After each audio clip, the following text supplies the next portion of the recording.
ಇತ್ತೀಚಿನ ಸಂಚಿಕೆಗಳನ್ನು ಜಾಹೀರಾತಿನ ಕಿರಿಕಿರಿ ಇಲ್ಲದೆ ನೋಡಿ.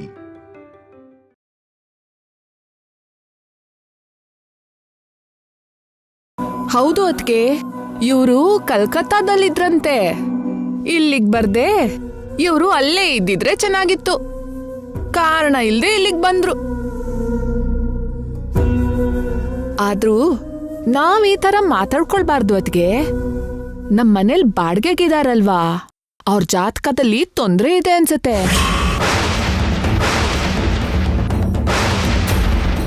ನನ್ಗೂ ಇದು ಈಗೀಗ ಗೊತ್ತಾಗಿದ್ದು. ಹಿಂದೆ ಅವರಮ್ಮ ವಸಂತ ಅವರು ಜೈಲಿಗೆ ಕೂಡ ಹೋಗಿದ್ರಂತೆ.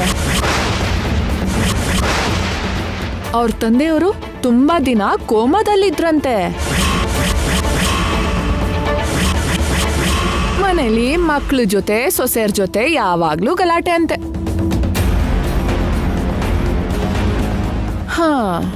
ಹಾಗ್ ಗಲಾಟೆ ಆಗಿ ಎಲ್ಲರೂ ದೂರ ದೂರ ಹೋದ್ರಂತೆ. ಏನ್ ಮಾಡುದು ಅದಕ್ಕೆ, ಶನಿನೇ ಅವ್ರ ನೆತ್ತಿ ಮೇಲೆ ಕೂತಿರುವಾಗ. ಇಲ್ದೇ ಇದ್ರೆ ಇಷ್ಟು ವರ್ಷದಿಂದ ಲಾಭದಲ್ಲಿ ನಡೀತಿರೋ ಮಸಾಲಾ ಫ್ಯಾಕ್ಟ್ರಿನ ಮುಚ್ಚೋದು ಅಂದ್ರೇನು? ದುರಾದೃಷ್ಟವಂತರಿಗೆ ಎಷ್ಟು ದೂರ ಇರ್ತೀವೋ ಅಷ್ಟು ಒಳ್ಳೇದು ಅದಕ್ಕೆ. ಅವ್ರಿಗೆ ನಮ್ಮನೆ ಬಾಡಿಗೆ ಕೊಟ್ಟ ದಿನದಿಂದ ನಂಗ್ ಕೂಡ ಸಮಸ್ಯೆಗಳು ನಷ್ಟಾನೆ. ಇಲ್ಲೋಡಿ, ಇವಾಗ ಯಾರೋ ಅವ್ರ ಮನೆಗ್ ಬರ್ತಾರಂತೆ, ಇನ್ನು ಅವ್ರಿಗೂ ಸಮಸ್ಯೆಗಳೇ. ಸಾಲ ತಗೊಂಡವ್ರೇನೋ ನನಗ್ ಬಡ್ಡಿ ಕೊಡ್ತಾ ಇಲ್ಲ, ಬಡ್ಡಿ ಕೊಡ್ತಿರೋರಂತೂ ಅಸಲೇ ಕೊಡ್ತಾ ಇಲ್ಲ. ತುಂಬಾ ತುಂಬಾ ನಷ್ಟ ಆಯ್ತು ಬಿಡಿ. ಆದ್ರೂ ಅವ್ರ ಅಣ್ಣ ಅತ್ತಿಗೆಗ್ ನಷ್ಟ ಆಗಿದ್ದಕ್ಕೆ ಹೋಲ್ಸಿದ್ರೆ ನಂದೇನೂ ಇಲ್ಲ. ಕಲ್ಕತ್ತಾದಲ್ಲೇ ಅವ್ರ ಜೀವನ ಖುಷಿಯಾಗಿತ್ತು ಅನ್ಸತ್ತೆ. ಯಾವಾಗ ಇವ್ರನ್ನ ನೋಡಕ್ಕೆ ಅಂತ ಅಲ್ಲಿಂದ ಹೊರಟ್ರೋ ಆಕ್ಸಿಡೆಂಟ್ ಆಗೋಯ್ತು.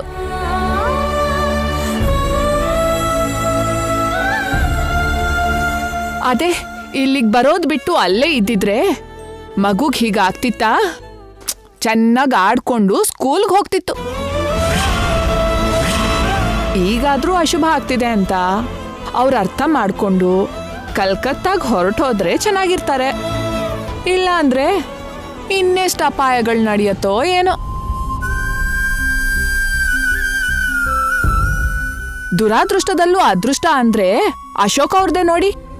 ಅಂತ ದೊಡ್ಡ ಆಕ್ಸಿಡೆಂಟ್ ನಡೆದ್ರು ಪ್ರಾಣಾಪಾಯ ಏನೂ ಆಗಿಲ್ಲ. ಎಲ್ಲ ದೇವ್ರ ದಯೆ. ಎಷ್ಟು ಅದೃಷ್ಟ ಇದ್ರೆ ಏನ್ ಲಾಭ? ಇವ್ರ ಹತ್ರ ಬಂದಾಯ್ತಲ್ಲ, ಇನ್ನೆಲ್ಲ ದುರದೃಷ್ಟನೇ. ಆದ್ರೂ ಅದೆಲ್ಲ ನಮ್ಗೆ ಯಾಕೆ ಬಿಡಿಯತ್ಕೆ? ಅವ್ರಿಲ್ಲಿಂದ ವಾಪಸ್ ಹೋದ್ರೆ ಚೆನ್ನಾಗಿರ್ತಾರೆ. ಇಲ್ದಿದ್ರೆ ಈ ರೀತಿ ಕಷ್ಟಗಳೆಲ್ಲ ಎಷ್ಟು ಬರತ್ತೋ ಏನೋ. ಆದ್ರೂ ನಾವ್ ಈ ತರ ಎಲ್ಲ ಮಾತಾಡ್ಬಾರ್ದು ಅದ್ಗೆ. ಪಾಪ ಮನುಷ್ಯರು ಒಳ್ಳೆಯವ್ರೆ, ಆದ್ರೆ ಜಾತಕನೇ ಚೆನ್ನಾಗಿಲ್ದೇ ಇರೋದು. ಏನ್ ಮಾಡೋದು? ಇಡ್ತೀನಿ ಅದ್ಗೆ.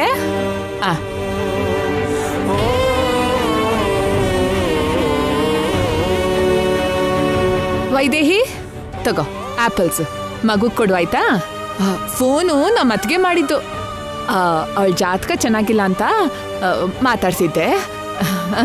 ಬರ್ತೀನಿ, ಮಗು ಹುಷಾರು.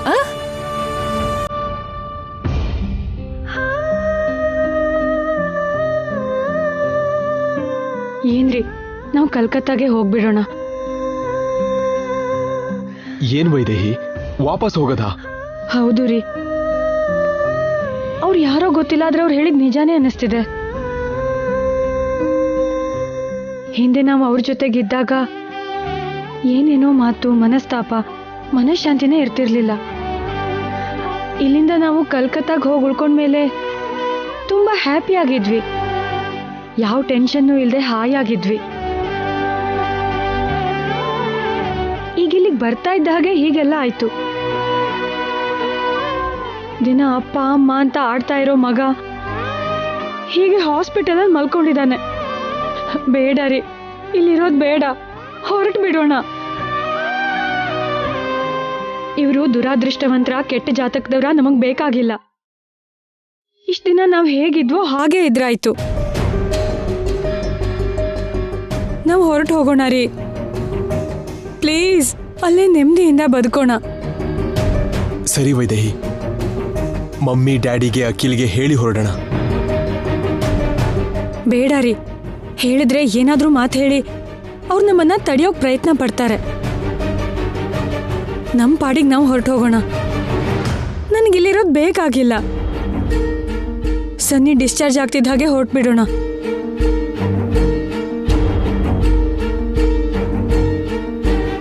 ಸರಿ, ಹಾಗೆ ಮಾಡೋಣ.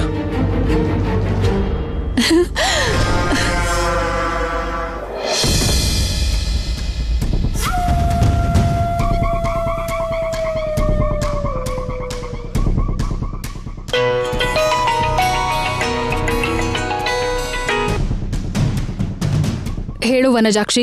ಮೇಡಮ್, ನಿಮ್ಗೊಂದು ಗುಡ್ ನ್ಯೂಸ್. ನಿಮ್ ಪ್ಲಾನ್ ಸಕ್ಸಸ್.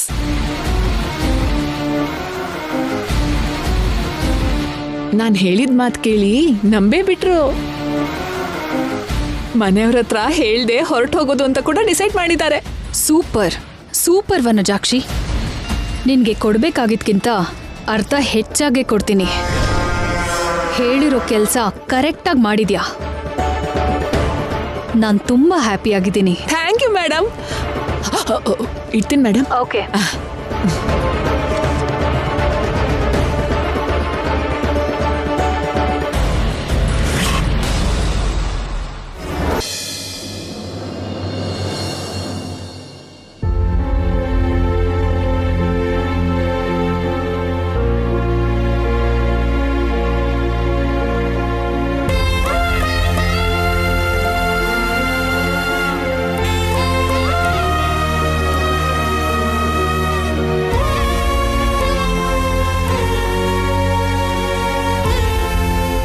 ಹೇಗಿದ್ಯಾ ಪುಟ್ಟ? ಚೆನ್ನಾಗಿದ್ದೀನಿ ಅಜ್ಜಿ.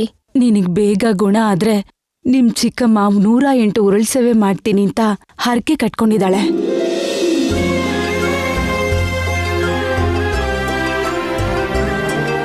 ಆ ಹರಕೆ ತೀರ್ಸಿ ನಿನ್ ಹೆಸರಲ್ಲಿ ಅರ್ಚನೆ ಮಾಡಿಸಿದಾಳೆ.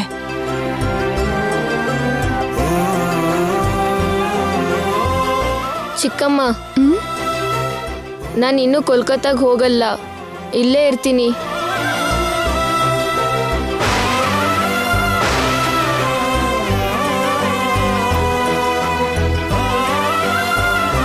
ನಿನ್ನನ್ನ, ಚಿಕ್ಕಪ್ಪನ್ನ, ಅಜ್ಜಿನ, ತಾತನ್ನ ಬಿಟ್ಟು ಎಲ್ಲಿಗೂ ಹೋಗಲ್ಲ.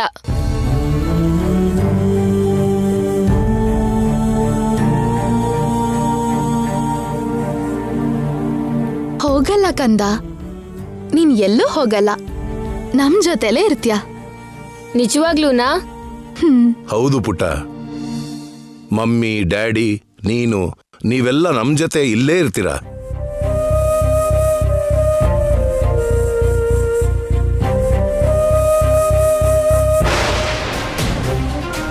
ಇಲ್ಲ, ಇರಬಾರ್ದು. ಇವ್ರ ಜೊತೆ ಇರಬಾರ್ದು. ಇವ್ರ ಜೊತೆ ಇಲ್ಲೇ ಇದ್ರೆ ಸನ್ನಿಗಿನ್ ಎಷ್ಟು ಕಷ್ಟ ಬರುತ್ತೋ ಏನೋ.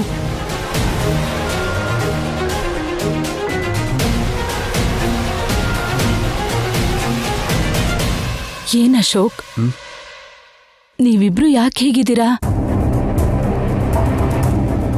ಹೇಗಿದೀವಿ ಮಮ್ಮಿ? ಏನು ಇಲ್ಲ ಅತ್ತೆ. ಮಗು ಹುಷಾರಾಗಿದ್ದಕ್ಕೆ ಸಂತೋಷವಾಗಿರ್ಬೇಕಾಗಿದ್ ನೀವು ಹೀಗೆ ಡಲ್ ಆಗಿದ್ದೀರಲ್ಲ. ಅಂದ್ರೆ ಇನ್ನೂ ಹಾಸ್ಪಿಟ್ಲಲ್ಲೇ ಇದೀವಲ್ಲ, ಮನೆಗೆ ಹೋಗಿಲ್ವಲ್ಲ ಅಂತ.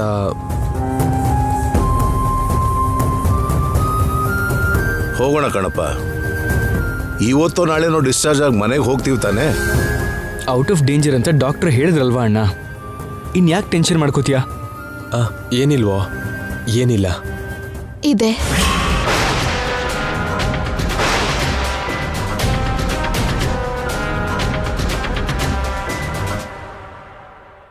ಏನೋ ಇದೆ.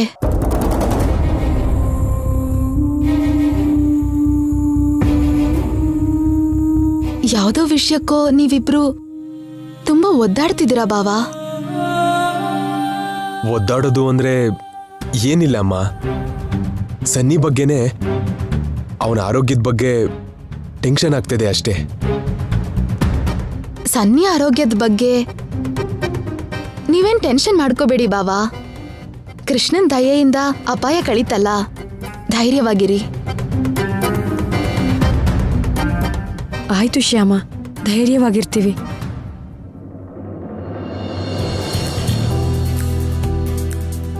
Excuse me.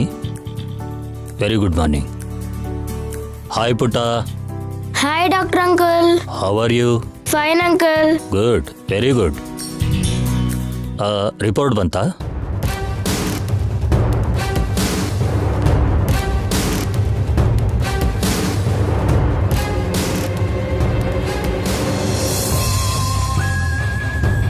ರಿಪೋರ್ಟ್ ಎಲ್ಲ ನಾರ್ಮಲ್ ಆಗೇ ಇದೆ. ನಿಮ್ಮ ಮಗು ಬಗ್ಗೆ 1% ಕೂಡ ಭಯಪಡೋ ಅಗತ್ಯ ಇಲ್ಲ.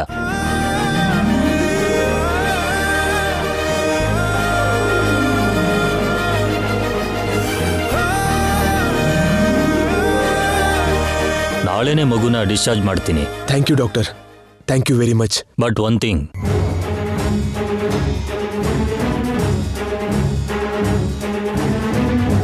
ಬಾಬು ಆಕ್ಟಿವ್ ಆಗಿದ್ದಾನೆ ಅಂತ ನಾಳೆಯಿಂದನೇ ಸ್ಕೂಲಿಗೆ ಕಳಿಸ್ಬಾರ್ದು. ಮಿನಿಮಮ್ 1 ವೀಕ್ ರೆಸ್ಟ್ ತಗೋಬೇಕು. Okay doctor. 1 ಮಂತ್ಗೆ ಮೆಡಿಸಿನ್ ಬರ್ಕೊಡ್ತೀನಿ. 1 ಮಂತ್ ಆದಮೇಲೆ ಒಂದ್ಸಲಿ ಚೆಕಪಿಗೆ ಬನ್ನಿ. Okay doctor, thank you. It's okay.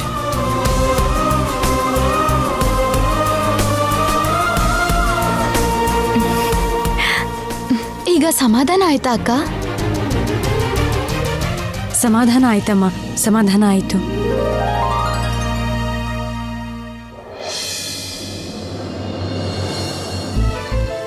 Shyama, Shyama,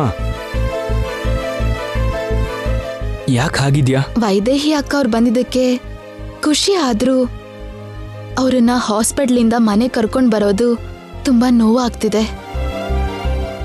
ಈ ಆಕ್ಸಿಡೆಂಟ್ ಏನಾದ್ರೂ ನಡೀದೇ ಇದ್ದಿದ್ರೆ ಇವತ್ ನಾವೆಲ್ಲರೂ ಸೇರಿ ಸಂತೋಷವಾಗಿರ್ಬೋದಿತ್ತು. ಹೌದು ಶ್ಯಾಮ, ಬಂದ ತಕ್ಷಣನೇ ಅಣ್ಣ ಅವ್ರಿಗೆ ಹೀಗಾಗಿದ್ದು ತುಂಬಾ ನೋವಾಗ್ತಾ ಇದೆ. ನಮ್ ಟೈಮ್ ಚೆನ್ನಾಗಿಲ್ಲ ಅನ್ಸತ್ತೆ, ಏನ್ ಮಾಡೋದು? ನಡೆದಿದ್ದನ್ನ ನಾವು ಸರಿ ಮಾಡಕ್ಕಾಗಲ್ಲ ಅಲ್ವಾ? 2 ದಿನ ಕಳೆದ್ರೆ ಎಲ್ಲ ಸರಿ ಹೋಗುತ್ತೆ. ನಡಿ.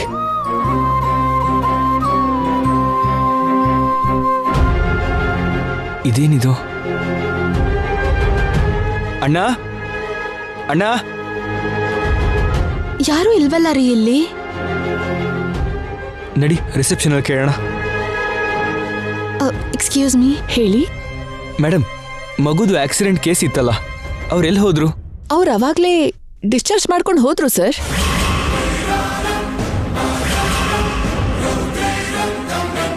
ಡಿಸ್ಚಾರ್ಜ್ ಮಾಡ್ಕೊಂಡು ಹೊರಟು ಹೋದ್ರಾ? ಹೌದು ಸರ್. ಎಲ್ಲಿಗೆ ಹೋದ್ರು? ಏನು ಅದೆಲ್ಲ ಗೊತ್ತಿಲ್ಲ ಸರ್. ಈಗಲೇ ಒಂದು 20 ನಿಮಿಷಕ್ಕೆ ಮುಂಚೆ ಹೊರಟ್ರು. ಇದೇನ್ರಿ, ನಾವು ಬರ್ತೀವಿ ಅಂತ ಹೇಳಿದ್ವಲ್ಲ. ಒಂದ್ಸಲ ಫೋನ್ ಮಾಡಿ ನೋಡಿ. ಸರಿ.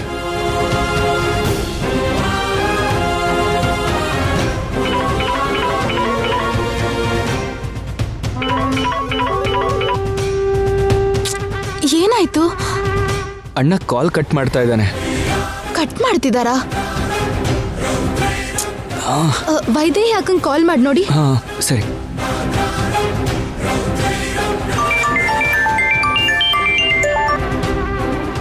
ಅದಕ್ಕೆ ಕೂಡ ಕಾಲ್ ಕಟ್ ಮಾಡ್ತಿದ್ದಾರೆ ಶ್ಯಾಮ. ಎಲ್ಲಿಗೆ ಹೋಗಿರ್ತಾರೆ? ಡೈರೆಕ್ಟ್ ಆಗಿ ನಮ್ಮನೆಗೆ ಹೋಗಿರ್ತಾರೋ ಏನೋ. ನಾವು ಬರ್ತೀವಿ ಅಂತ ಹೇಳಿದ್ವಲ್ಲ, ನಮಗೆ ಹೇಳ್ದೆ ಅವ್ರು ಹೋಗಿರಲ್ಲ. ನಿಜಾನೇ. ಈಗೇನ್ರಿ ಮಾಡೋದು? ಅವ್ರು ಈಗಷ್ಟೇ ಅಲ್ವಾ ಹೋಗಿದ್ದು, ಹೋಗಿ ಹುಡ್ಕೋಣ ಬಾ.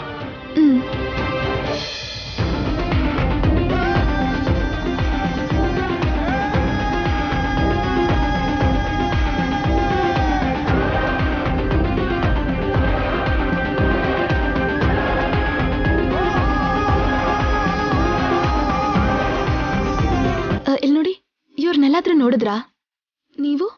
ಇಲ್ಲ, ನಾವೆಲ್ಲೂ ನೋಡಿಲ್ಲ. Okay sir.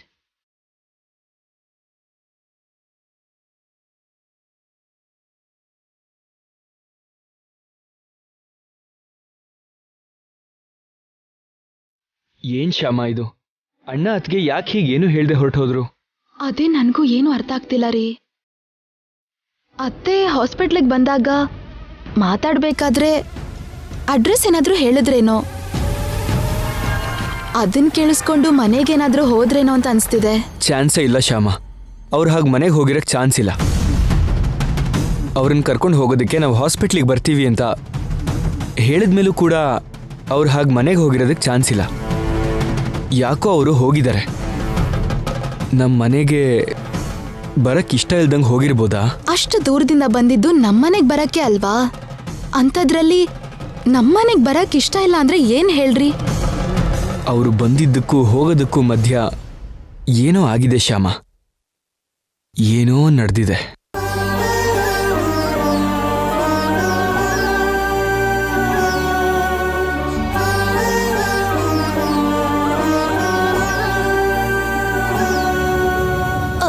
ಏನಂದ್ರೆ ಬಾವ ಅಲ್ಲಿ ಹೋಗ್ತಿದಾರೆ ನೋಡಿ.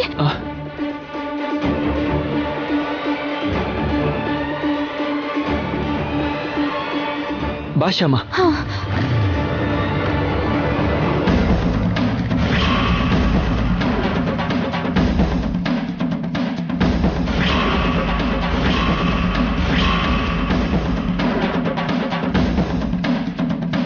ಅಣ್ಣ ಅಣ್ಣ ನಿಲ್ಸು.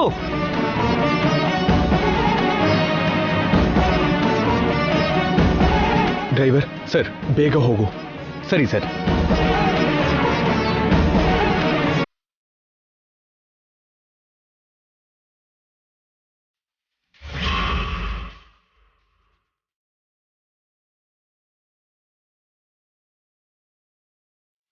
ಡ್ರೈವರ್ ಸ್ವಲ್ಪ ಸ್ಪೀಡಾಗಿ ಹೋಗಿ, ಫ್ಲೈಟಿಗೆ ಟೈಮ್ ಆಗ್ತಿದೆ.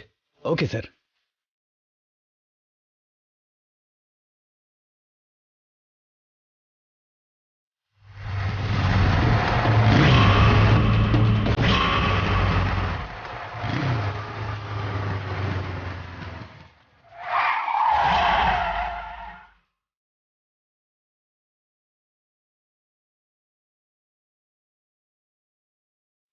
ಏನಣ್ಣ ಇದು? ಎಲ್ಲಿಗೆ ಹೋಗ್ತಿದ್ರಿ?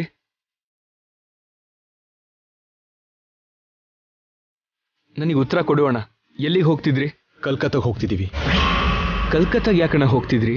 ನಾವು ಅಲ್ಲೇ ಇರಬೇಕು ಅಂತ ನಿರ್ಧಾರ ಮಾಡ್ಕೊಂಡಿದ್ದೀವಿ. ಅದೇನಣ್ಣ ಅಲ್ಲಿರ್ಬೇಕು ಅಂತ ನಿರ್ಧಾರ ಮಾಡೋದು ಅಂದ್ರೇನು? ನಾವೆಲ್ಲ ಒಟ್ಟಿಗಿರ್ಬೇಕು ಅಂತಲ್ವಾ ಅಂದ್ಕೊಂಡಿದ್ದು? ಅದಕ್ಕೆ ಅಲ್ವಾ ನೀವು ಕಲ್ಕತ್ತಾದಿಂದ ಇಲ್ಲಿಗೆ ಬಂದಿದ್ದು? ಮತ್ತೆ ಕಲ್ಕತ್ತಾದಲ್ಲಿರೋದಕ್ಕೆ ಯಾಕೆ ಹೋಗ್ತಿದ್ದೀರಿ? ಹೇಳು ಅಣ್ಣ, ಏನಾಯ್ತು? ಅಕ್ಕ, ಏನಕ್ಕ ಇದು? ಇಷ್ಟು ದಿನ ದೂರ ಇದ್ದು ಇಷ್ಟು ಬೇಗ ಒಂದಾದ್ವಿ ಅಂತ ಖುಷಿ ಆಗಿದ್ವಿ. ಕನಿಷ್ಠ ಮನೆಗೂ ಬರ್ದೆ ಈಗ ಹೊರಟೋಗ್ತಿದ್ದೀರಲ್ಲ.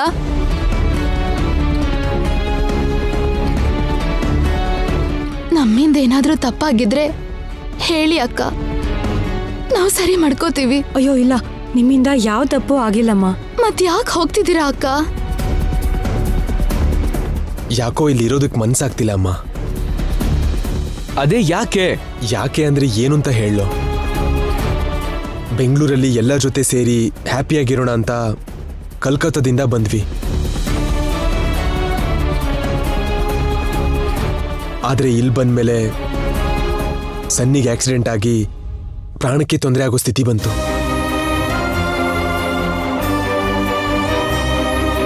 ಕಲ್ಕತ್ತಾದಲ್ಲಿ ಇಂಥದ್ದು ಯಾವುದೇ ತೊಂದರೆ ಇಲ್ಲದೆ ಹ್ಯಾಪಿಯಾಗಿದ್ವಿ. ಆದರೆ ಇಲ್ಲಿ ಬಂದ್ಮೇಲೆ ಹೀಗಾಗೋಯ್ತು. ಆ ಯೋಚನೆನೇ ನನ್ನ ಕಾಡ್ತಾ ಇದೆ. ಹೀಗೆ ನೊಂದುಕೊಂಡು ಯಾವಾಗ ಏನಾಗುತ್ತೋ ಅಂತ ಭಯ ಪಡ್ತಾ ಈ ಊರಲ್ಲಿ ಇರೋದಕ್ಕಾಗಲ್ಲ ಅನ್ನಿಸ್ತು.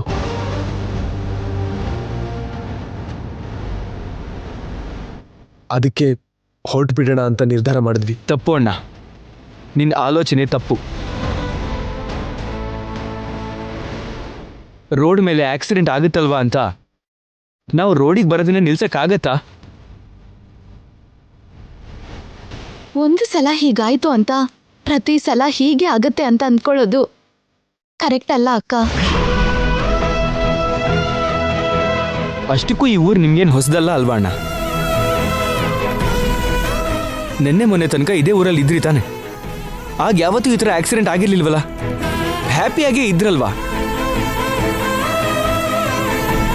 ಹೊಸ ಜಾಗಕ್ಕೆ ಹೋದಾಗ ಅಲ್ಲಿ ಇಂಥ ಆಕ್ಸಿಡೆಂಟ್ ಆಗಿದ್ರೆ ಆಗ ಸೆಂಟಿಮೆಂಟಲ್ ಆಗಿ ಫೀಲ್ ಆದ್ರಿ ಅಂದರೆ ಒಂದು ಮಟ್ಟಕ್ಕೆ ಅರ್ಥ ಇದೆ.